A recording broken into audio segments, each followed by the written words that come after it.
కదా, మనం వాగు దాటాక లెక్క పెట్టుకుందాము. ఎందుకంటే వాగులో ఎవరైనా మునిగిపోవచ్చు కదా, అందుకు మనం లెక్క పెట్టుకుందాం. మన గురువు గారు ఎక్కడికి వెళ్ళినా తెలివిగా వ్యవహరించమన్నారు కదరా.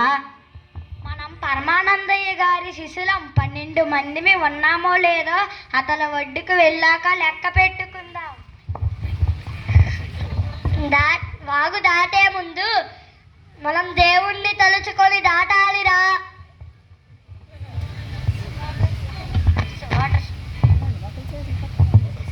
ఓం నమః శివాయ, ఓం నమః శివాయ, ఓం నమః శివాయ, ఓం నమః శివాయ.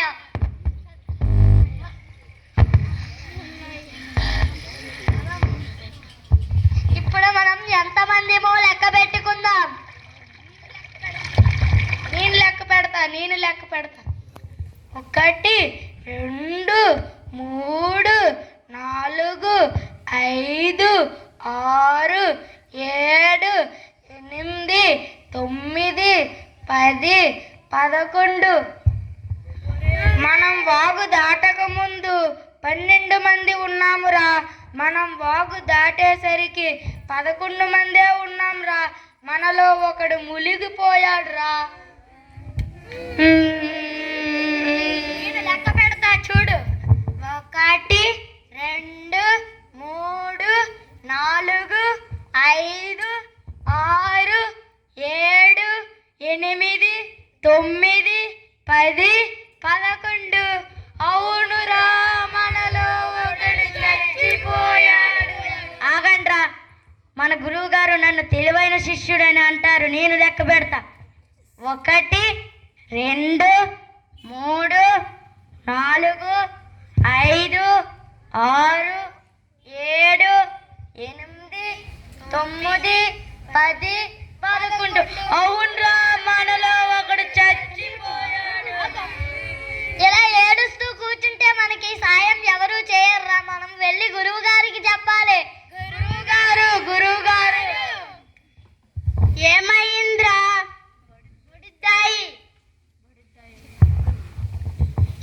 మాలో ఒకడు వాగులో మునిగిపోయాడు గురువు గారు. మమ్మల్ని క్షమించండి గురువు గారు. ఎలా మునిగిపోయాడ్రా? మేము వాగే దాట ముందు లెక్క పెట్టుకుంటాం అనుకున్నాం, అలాగే లెక్క పెట్టాం. ఎవరు లెక్క పెట్టారా? ఎలా లెక్క పెట్టావురా? 1 2 3 4 5 6 7 8 9 10 11.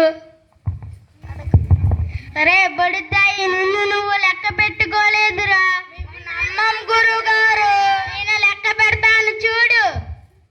1 2 3 4 5 6 7 8 9 10 11 12.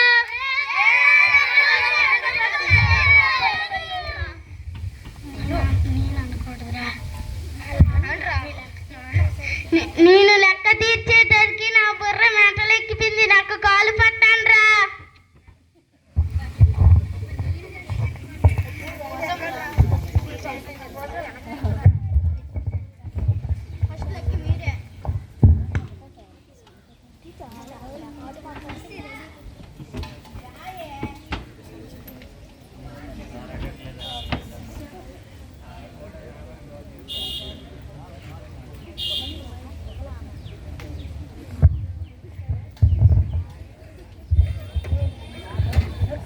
ఆహా, మన కాలు ఎంత బాగుందో.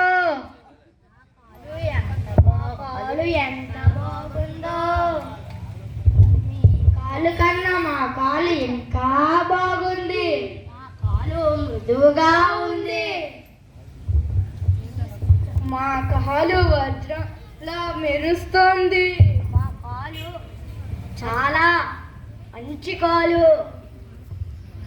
మీ కాలు కంటే మా కాలు ఇంకా మంచి కాలు. మీ కాలు చెత్తలాగా ఉందిరా. మీ కాలు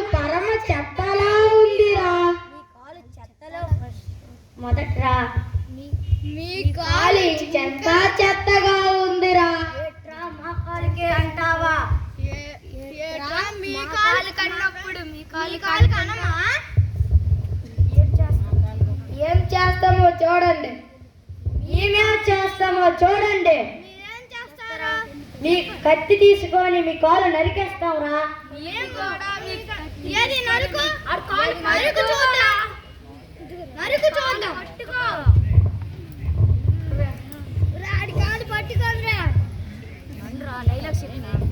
ఏది నరుకు చూడు. మీరు ముందు నరకండి.